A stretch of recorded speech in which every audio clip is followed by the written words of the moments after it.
Jane Eyre Chapter 5 at 5 o'clock had hardly struck on the morning of the 19th of January, when Bessie brought a candle into my closet and found me already up and nearly dressed. I had risen half an hour before her entrance, and had washed my face, and put on my clothes by the light of a half-moon just setting, whose rays streamed through the narrow window near my crib. I was to leave Gateshead that day by a coach which passed the lodge gates at 6 a.m. Bessie was the only person yet risen. She had lit a fire in the nursery, where she now proceeded to make my breakfast. Few children can eat when excited with the thoughts of a journey, nor could I. Bessie, having pressed me in vain to take a few spoonfuls of the boiled milk and bread she had prepared for me, wrapped up some biscuits in a paper and put them into my bag. Then she helped me on with my pelisse and bonnet, and wrapping herself in a shawl, she and I left the nursery. As we passed Mrs. Reed's bedroom, she said, "Will you go in and bid Mrs. goodbye?" "No, Bessie. She came to my crib last night when you were gone down to supper, and said I need not disturb her in the morning, or my cousins either. And she told me to remember that she had always been my best friend, and to speak of her and be grateful to her accordingly." "What did you say, miss?" "Nothing." I covered my face with the bedclothes, and turned from her to the wall. "That was wrong, Miss Jane." "It was quite right. Bessie, your missus has not been my friend. She has been my foe." "Oh, Miss Jane, don't say so. Goodbye to Gateshead," cried I, as we passed through the hall and went out at the front door. The moon was set, and it was very dark. Bessie carried a lantern, whose light glanced on wet steps and gravel roads sodden by a recent thaw. Raw and chill was the winter morning. My teeth chattered as I hastened down the drive. There was a light in the porter's lodge. When we reached it, we found the porter's wife just kindling her fire. My trunk, which had been carried down the evening before, stood corded at the door.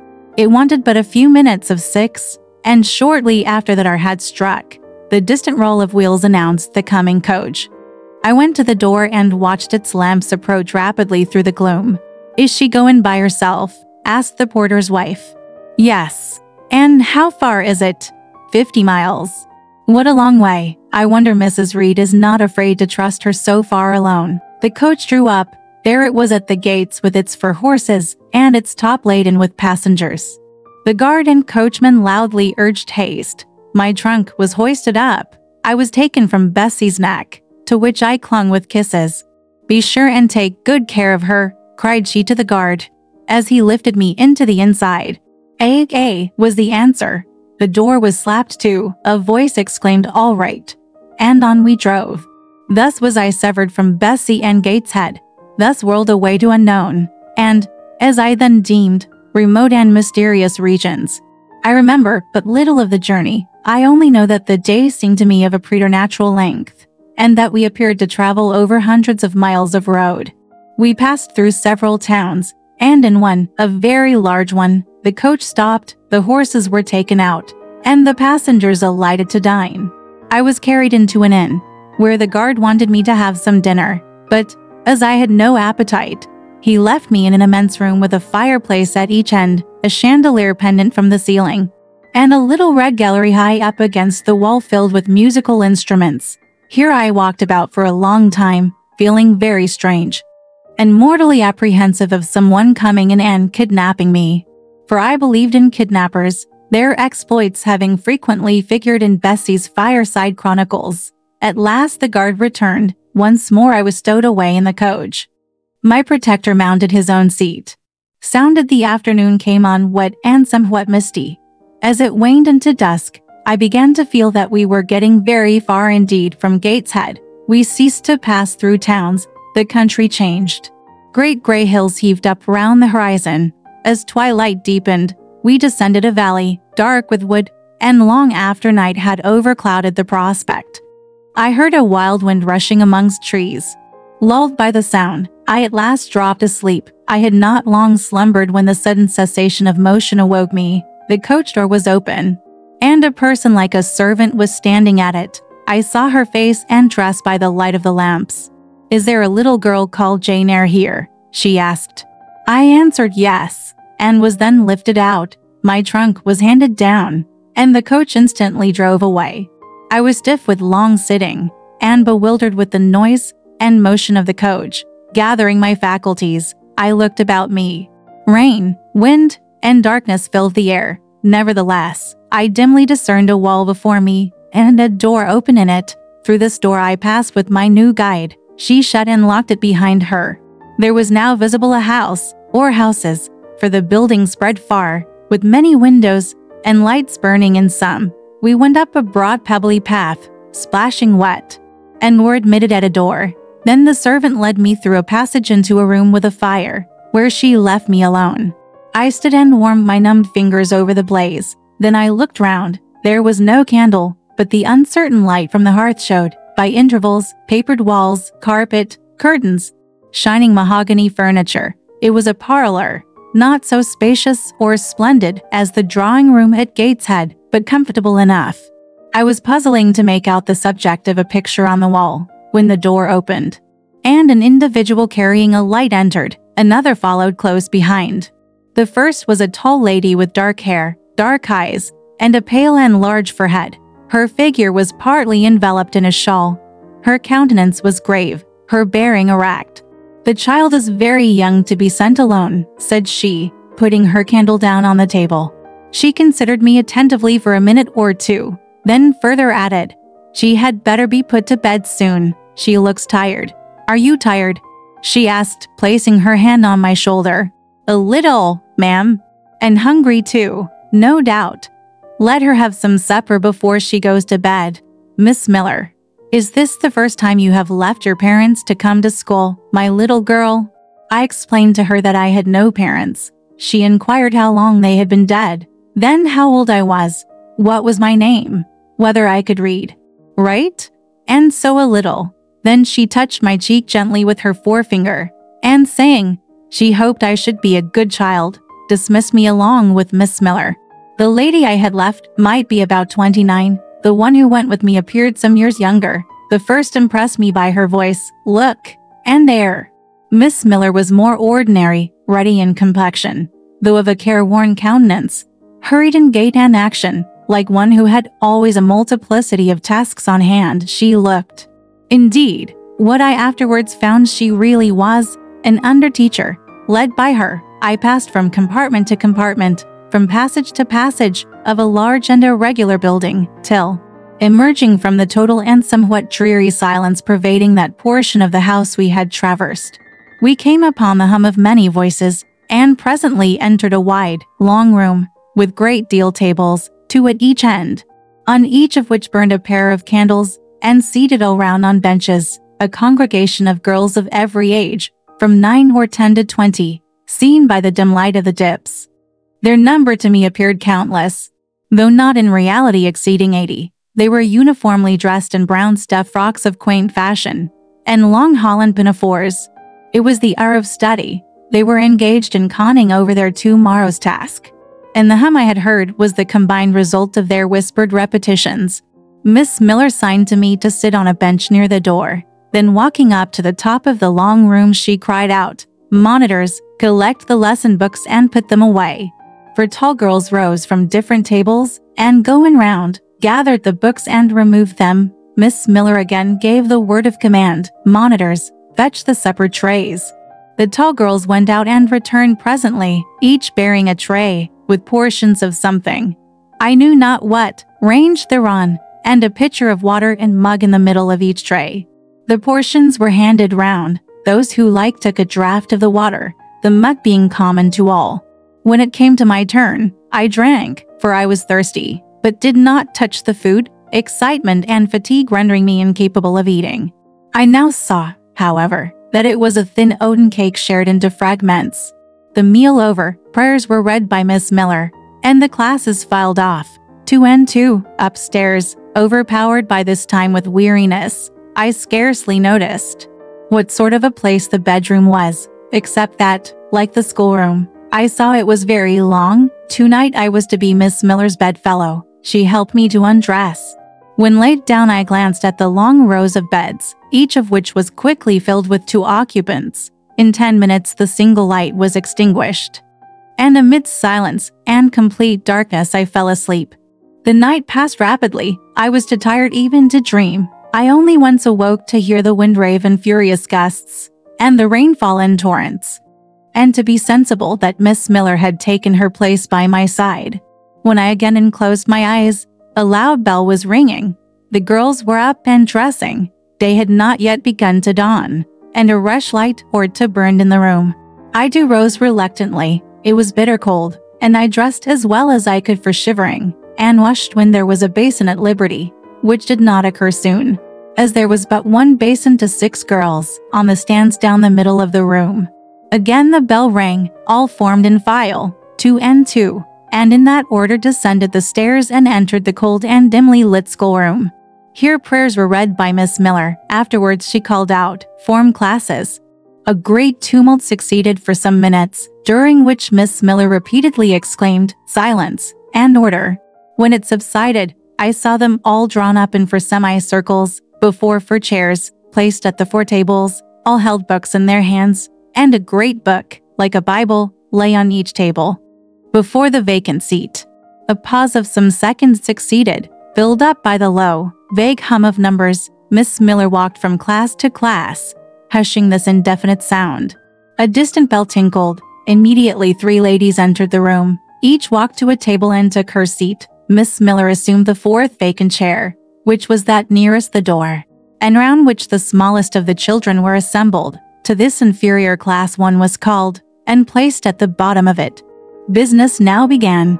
The day's collect was repeated. Then certain texts of scripture were said, and to these succeeded a protracted reading of chapters in the Bible, which lasted an hour.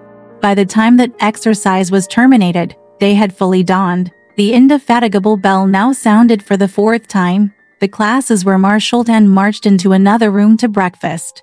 How glad I was to behold a prospect of getting something to eat. I was now nearly sick from inanition, having taken so little the day before. The refectory was a great, low-ceiled, gloomy room. On 2 long tables smoked basins of something hot, which, however, to my dismay, sent forth an odor far from inviting. I saw a universal manifestation of discontent when the fumes of the repast met the nostrils of those destined to swallow it. From the van of the procession, the tall girls of the 1st class, rose the whispered words, "Disgusting, the porridge is burned again." "Silence," ejaculated a voice, not that of Miss Miller, but one of the upper teachers, a little and dark personage, smartly dressed, but of somewhat morose aspect, who installed herself at the top of one table, while a more buxom lady presided at the other. I looked in vain for her I had first seen the night before. She was not visible. Miss Miller occupied the foot of the table where I sat, and a strange, foreign-looking, elderly lady, the French teacher, as I afterwards found, took the corresponding seat at the other board. A long grace was said and a hymn sung. Then a servant brought in some tea for the teachers, and the meal began. Ravenous, and now very faint, I devoured a spoonful or 2 of my portion without thinking of its taste. But the first edge of hunger blunted. I perceived I had got in hand a nauseous mess.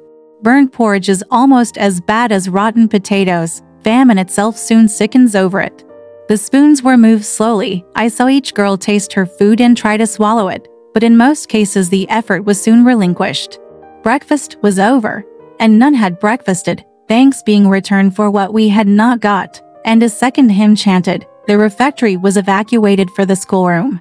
I was one of the last to go out, and in passing the tables, I saw one teacher take a basin of the porridge and taste it. She looked at the others. All their countenances expressed displeasure, and one of them, the stout one, whispered, "Abominable stuff! How shameful!" A quarter of an hour passed before lessons again began, during which the schoolroom was in a glorious tumult. For that space of time it seemed to be permitted to talk loud and more freely, and they used their privilege. The whole conversation ran on the breakfast, which one and all abused roundly, poor things. It was the sole consolation they had. Miss Miller was now the only teacher in the room. A group of great girls standing about her spoke with serious and sullen gestures. I heard the name of Mr. Brocklehurst pronounced by some lips, at which Miss Miller shook her head disapprovingly, but she made no great effort to check the general wrath. Doubtless she shared in it. A clock in the schoolroom struck 9. Miss Miller left her circle, and standing in the middle of the room, cried, "Silence! To your seats! Discipline prevailed. In 5 minutes the confused throng was resolved into order, and comparative silence quelled the babble clamor of tongues. The upper teachers now punctually resumed their posts, but still, all seemed to wait. Ranged on benches down the sides of the room, the 80 girls sat motionless and erect. A quaint assemblage they appeared, all with plain locks combed from their faces, not a curl visible.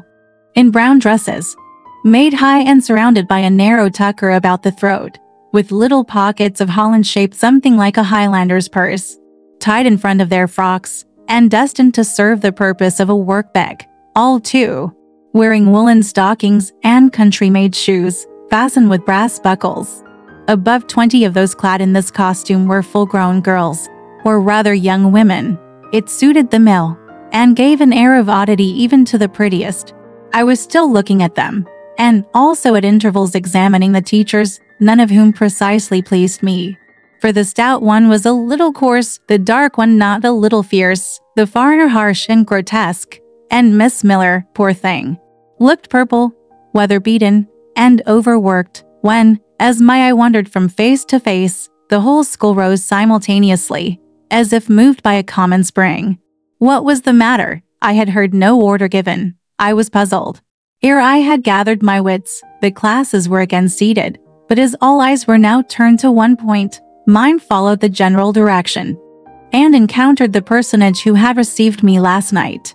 She stood at the bottom of the long room, on the hearth, for there was a fire at each end. She surveyed the 2 rows of girls silently and gravely. Miss Miller, approaching, seemed to ask her a question, and having received her answer, went back to her place, and said aloud, "Monitor of the first class, fetch the globes." While the direction was being executed, the lady consulted moved slowly up the room. I suppose the first have a considerable organ of veneration, for I retain yet the sense of admiring with which my eyes traced her steps. Seen now, in broad daylight, she looked tall, fair, and shapely, brown eyes with a benignant light in their irids, and a fine penciling of long lashes round, relieved the whiteness of her large front. On each of her temples her hair, of a very dark brown, was clustered in round curls, according to the fashion of those times, when neither smooth bands nor long ringlets were in vogue. Her dress, also in the mode of the day, was of purple cloth, relieved by a sort of Spanish trimming of black velvet. A gold watch. Watches were not so common then as now shone at her girdle. Let the reader add, to complete the picture, refined features, a complexion, if pale, clear, and a stately air and carriage, and he will have, at least, as clearly as words can give it, a correct idea of the exterior of Miss Temple, Maria Temple, as I afterwards saw the name written in a prayer book entrusted to me to carry to church. The superintendent of Lowood, for such was this lady, having taken her seat before a pair of globes placed on one of the tables, summoned the first class round her, and commenced giving a lesson on geography. The lower classes were called by the teachers. Repetitions in history, grammar, etc., went on for an hour. Writing and arithmetic succeeded, and music lessons were given by Miss Temple to some of the elder girls. The duration of each lesson was measured by the clock, which at last struck 12. The superintendent rose. "I have a word to address to the pupils," said she. The tumult of cessation from lessons was already breaking forth, but it sank at her voice. She went on, "You had this morning a breakfast which you could not eat. You must be hungry. I have ordered that a lunch of bread and cheese shall be served to all." The teachers looked at her with a sort of surprise. "It is to be done on my responsibility," she added, in an explanatory tone to them, and immediately afterwards left the room. The bread and cheese was presently brought in and distributed, to the high delight and refreshment of the whole school. The order was now given to the garden. Each put on a coarse straw bonnet, with strings of colored calico, and a cloak of gray frieze. I was similarly equipped, and, following the stream, I made my way into the open air. The garden was a wide enclosure, surrounded with walls so high as to exclude every glimpse of prospect. The covered veranda ran down one side, and broad walks bordered a middle space divided into scores of little beds. These beds were assigned as gardens for the pupils to cultivate, and each bed had an owner. When full of flowers they would doubtless look pretty, but now, At the latter end of January, all was wintry blight and brown decay. I shuddered as I stood and looked round me. It was an inclement day for outdoor exercise, not positively rainy, but darkened by a drizzling yellow fog. All underfoot was still soaking wet with the floods of yesterday. The stronger among the girls ran about and engaged in active games, but sundry pale and thin ones herded together for shelter and warmth in the veranda. And amongst these, as the dense mist penetrated to their shivering frames, I heard frequently the sound of a hollow cough. As yet I had spoken to no one, nor did anybody seem to take notice of me. I stood lonely enough. But to that feeling of isolation I was accustomed. It did not oppress me much. I leaned against a pillar of the veranda, drew my gray mantle close about me, and, trying to forget the cold which nipped me without, and the unsatisfied hunger which gnawed me within, delivered myself up to the employment of watching and thinking. My reflections were too undefined and fragmentary to merit record. I hardly yet knew where I was. Gateshead in my past life seemed floated away to an immeasurable distance. The present was vague and strange, and of the future I could form no conjecture. I looked round the convent-like garden, and then up at the house, a large building, half of which seemed gray and old, the other half quite new. The new part, containing the schoolroom and dormitory, was lit by mullioned and latticed windows, which gave it a church-like aspect. A stone tablet over the door bore this inscription: Brocklehurst, of Brocklehurst Hall, in this county. Let your light so shine before men, that they may see your good works, and glorify your Father which is in heaven. St. Met. p. 16. I read these words over and over again. I felt that an explanation belonged to them, and was unable fully to penetrate their import. I was still pondering the signification of institution, and endeavoring to make out a connection between the first words and the verse of Scripture, when the sound of a cough close behind me made me turn my head. I saw a girl sitting on a stone bench near. She was bent over a book, on the perusal of which she seemed intent. From where I stood I could see the title. It was Rasselas, a name that struck me as strange, and consequently attractive. In turning a leaf she happened to look up, and I said to her directly, "Is your book interesting?" I had already formed the intention of asking her to lend it to me some day. "I like it," she answered, after a pause of a second or two, during which she examined me. "What is it about?" I continued. I hardly know where I found the hardihood thus to open a conversation with a stranger. The step was contrary to my nature and habits. But I think her occupation touched a chord of sympathy somewhere, for I too liked reading. Though of a frivolous and childish kind, I could not digest or comprehend the serious or substantial. "You may look at it," replied the girl, offering me the book. I did so. A brief examination convinced me that the contents were less taking than the title. Rasselas looked dull to my trifling taste. I saw nothing about fairies, nothing about Jenny. No bright variety seemed spread over the closely printed pages. I returned it to her. She received it quietly, and without saying anything she was about to relapse into her former studious mood. Again I ventured to disturb her. "Can you tell me what the writing on that stone over the door means? What is Owood Institution? This house where you are come to live, and why do they call it institution? Is it in any way different from other schools?" "It is partly a charity school. You and I, and all the rest of us, are charity children. I suppose you are an orphan. Are not either your father or your mother dead? Both died before I can remember." "Well, all the girls here have lost either one or both parents, and this is called an institution for educating orphans." "Do we pay no money? Do they keep us for nothing?" "We pay, or our friends pay, £15 a year for each." "Then why do they call us charity children?" "Because £15 is not enough for board and teaching, and the deficiency is supplied by subscription." "Who subscribes?" "Different benevolent-minded ladies and gentlemen in this neighborhood and in London." "Who is Naomi Brocklehurst?" "The lady who built the new part of this house, as that tablet records, and whose son overlooks and directs everything here." "Why?" "Because he is treasurer and manager of the establishment." "Then this house does not belong to that tall lady who wears a watch, and who said we were to have some bread and cheese, to Miss Temple?" "Oh, no. I wish it did. She has to answer to Mr. Brocklehurst for all she does." Mr. Brocklehurst buys all our food and all our clothes. Does he live here? No, 2 miles off, at a large hall. Is he a good man? He is a clergyman, and is said to do a great deal of good. Did you say that tall lady was called Miss Temple? Yes. And what are the other teachers called? The one with red cheeks is called Miss Smith. She attends to the work and cuts out, for we make our own clothes, our frocks, and pelisses, and everything. The little one with black hair is Miss Scatcherd.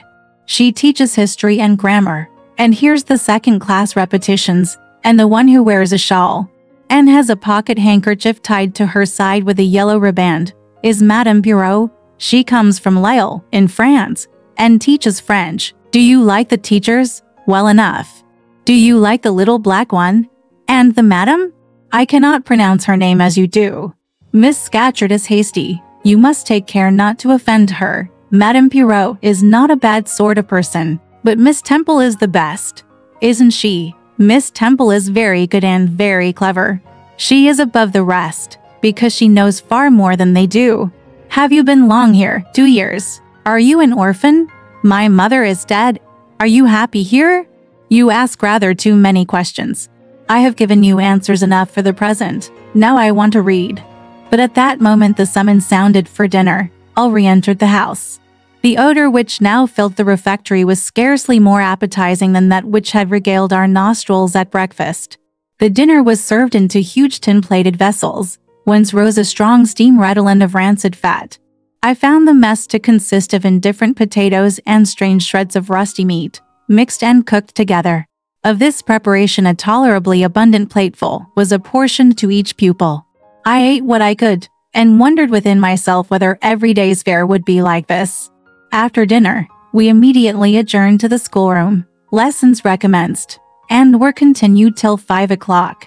The only marked event of the afternoon was that I saw the girl with whom I had conversed in the veranda, dismissed in disgrace by Miss Scatcherd from a history class, and sent to stand in the middle of the large schoolroom.